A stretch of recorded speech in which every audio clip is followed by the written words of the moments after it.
Good morning, ladies and gentlemen. Welcome to my new video. In today's video, I'm going to be talking about Saudi Arabia and UAE refusing Biden's phone calls, and which I found absolutely hilarious. I was literally laughing out my seat when I saw this article. But before I start, I want to say don't forget to like, share and subscribe. Support this channel as much as you can. I'm not sure how long we can survive for because I uploaded a couple of videos yesterday and I tried uploading them today and they have both failed. I have appealed to YouTube, but it seems like YouTube is cracking down on channels like myself, so I don't know how long I'll stay online on YouTube. In the meantime, please support us in whichever way you can. I am on Rumble now. You can find me on Rumble, but it doesn't look like I've got many supporters. I've got one Rumble, which means I've got one person following me. I've linked it to my YouTube account, so they are there. So, but as you can see, 2 views, 1 view, 3 views. I'm not getting much support on the Rumble side of things. So might be the end, to be honest. We'll see how it goes. So yeah, don't forget to try and support channels like myself. There's a Patreon account you can join, or you can buy me a coffee if you really like the video. So without further ado, let's get on with the show. Like I said, I found it absolutely hilarious that MBS and UAE rulers had refused Biden's phone calls. So obviously Biden is in a bit of a desperation move. He's contacting Saudi, UAE, he's even contacted Venezuela, and he's trying to get Iran's deal done as well. So he's in a lot of desperation to try and replace the oil that's being lost from Russia. I've been listening to a lot of videos and doing some of my own research, and I don't think there's any country that can replace Russia right now. Venezuela has had sanctions after sanctions all of these years, so they can't just turn a tap and expect to produce Russia-like oil, Russia-like gas all in one day. This is going to take years and years of investment. Same with Iran. Iran's been hit with crippling sanctions, and again, you can't just turn on the tap. That will take years and years of investment, and eventually they'll start running at full capacity. Saudi Arabia and UAE are pretty much near full capacity. They can run a bit more, but they're not gonna, because as you know, they're loving the high oil prices. So why should they take a hit for Biden and save Biden's blues? I don't think they will. So MBS and Biden have never got along. Since Biden came into power, he targeted MBS, and he basically the intelligence agencies have said that MBS was involved with the beheading of that reporter, Khogoshi, I believe his name is Hussein Khogoshi, and Biden said Saudi Arabia was involved in it. MBS did not like this at all. He immediately put a disliking on Biden. He refused to even talk to Biden, and Biden, in fact, instead of talking to MBS, he's been talking directly to his father. His father is actually very, very sick. He's not very well at the moment. He could be dying anytime soon. And for the last year or so, America's been talking directly to MBS's father, so avoiding MBS completely. So the relationship has not been very good. So there's no reason why MBS should pick up the phone and talk to Biden. I mean, why should he do him a favor when he's literally been embarrassing him since he came into power, bad-mouthing him, going beyond him, not showing him any respect, going straight to his father, not showing him any respect, and there's other things as well which I'm going to be going into. So this happened yesterday. The Saudi oil refinery got attacked by a drone. So Houthis are basically attacking from Yemen and attacking Saudi oil installations. So why is this America's fault? Because America actually pulled out a lot of anti-drone, anti-aircraft missiles from Saudi Arabia, and they pulled everything out from Saudi Arabia. So Saudi Arabia was not happy because Saudi Arabia thought that America would be there long term, supporting them, protecting them from many wars. And since they had an agreement between America and Saudi Arabia, America promised that they would protect Saudi Arabia at all costs. They haven't fulfilled that promise. They pulled out all of the anti-aircraft guns and batteries, which means the Houthis have been sending drones out and attacking Saudi oil refineries, and Saudi Arabia, and especially MBS, is not happy about that at all.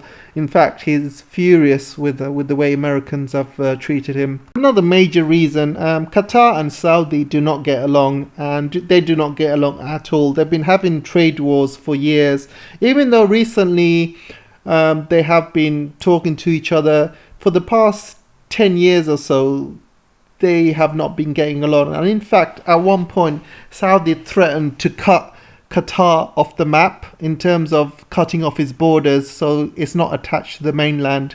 So Saudi and Qatar had not been getting along. And what makes it worse is Biden has actually been going into Qatar and building up relationships with Qatar.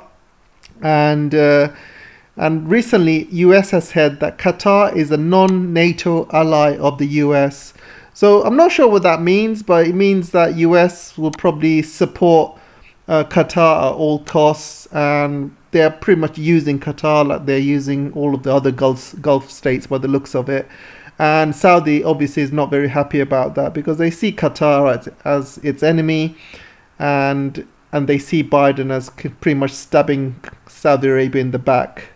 There is another major reason, and Saudi Arabia is currently building a new city called Neom, and it's going to cost around 500 billion, and Saudi Arabia cannot fund all of it.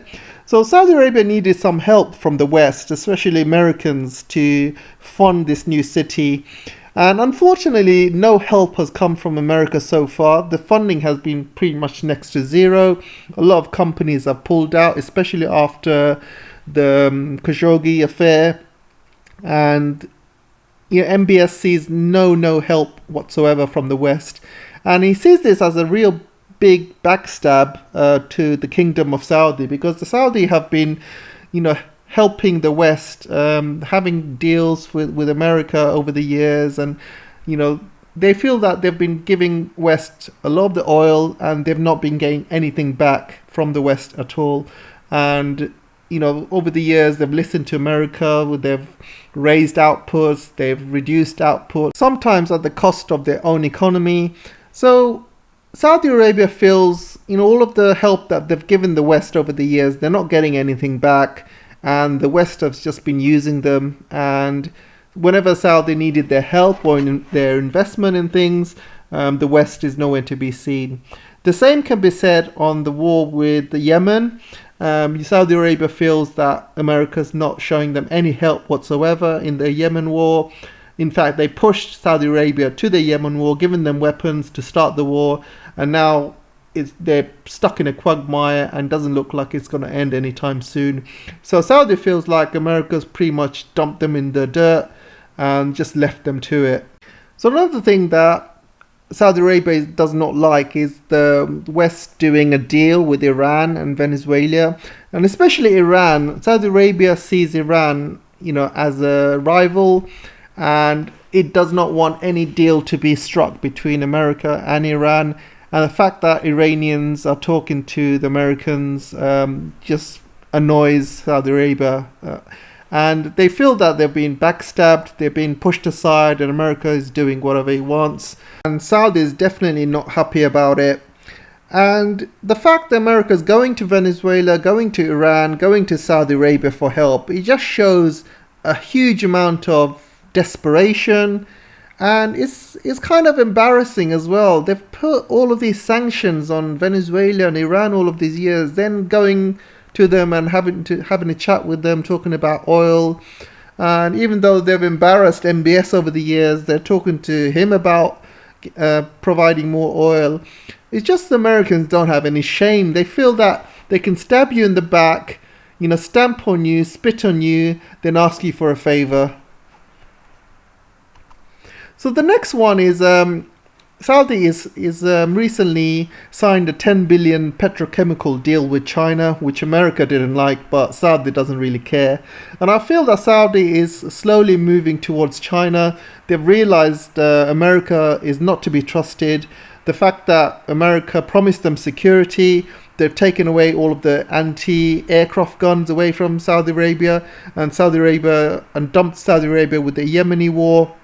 And yeah, and Saudi feels really, really used about this, and they feel used because they've been buying American weapons since, for a long time, paying over the odds for American weapons, F-35, and a lot of other useless weapons they don't even need.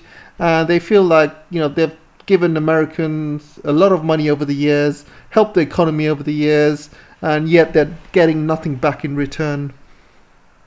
UAE has recently bought aircraft which Americans are not really happy with, and China and UAE have been doing a lot of work lately, especially upgrading UAE's military hardware, working on UAE ports, and Chinese have been helping UAE build a new naval base, for example, and the Americans have not been happy about it.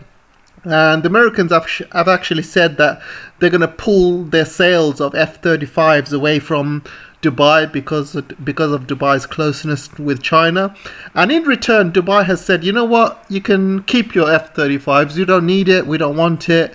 And they've cancelled the contract with the Americans with F-35. They don't want to be dictated upon. The fact that just because they agreed to buy American weapons doesn't mean America can or cannot dictate what UAE wants to do with China or its foreign policy. Seems like America thinks UAE is going to be another vassal state, and they can demand whatever they want UAE to do for them. So UAE wasn't having any of that, so they cancelled those F-35 jets. Say, sorry, we're not your vassal state, we're not going to buy your weapons and think you can control us. It's not happening anymore. And that was the end of it. From the latest I found is they are still talking about selling these weapons to UAE, but I don't know if it's going to go ahead because UAE have already bought the training aircrafts from China. So if you're going to buy training aircrafts from China, it usually means UAE will eventually buy Chinese jets, and they're not going to buy F-35s, because if UAE was going to buy F-35 jets, they will get training aircraft from America which are compatible with F-35s. So, it makes sense. Why would you train in a Chinese jet and buy an F-35? The only reason you would train yourself in a Chinese jet if you're going to buy some Chinese jets in the future. So that's all for today. Let me know what you guys think. Absolutely hilarious that these two are not talking to Biden or picking up his phone. And Biden has realized he actually needs the Middle East. And all of these years he's been embarrassing MBS as well as UAE, and he thinks he can dictate whatever he wants around the world. It's not like that anymore. And the final nail in the coffin would be if Saudi Arabia starts selling oil outside dollar. So if they start selling oil to China with the renminbi or the yuan, and they start selling oil in local currencies with other countries. So on the day that Saudi Arabia moves away from the dollar is going to be the end of the dollar, because that's going to be the end of the petrodollar, as they say. And if that happens, America is definitely not going to like it, and I'm sure they're not going to take it lying down. There was talks about America invading Saudi Arabia in the 1970s.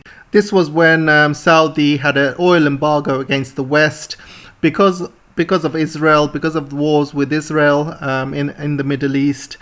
And at the time, America said that if Saudi didn't stop this oil embargo, America would go in and invade Saudi Arabia.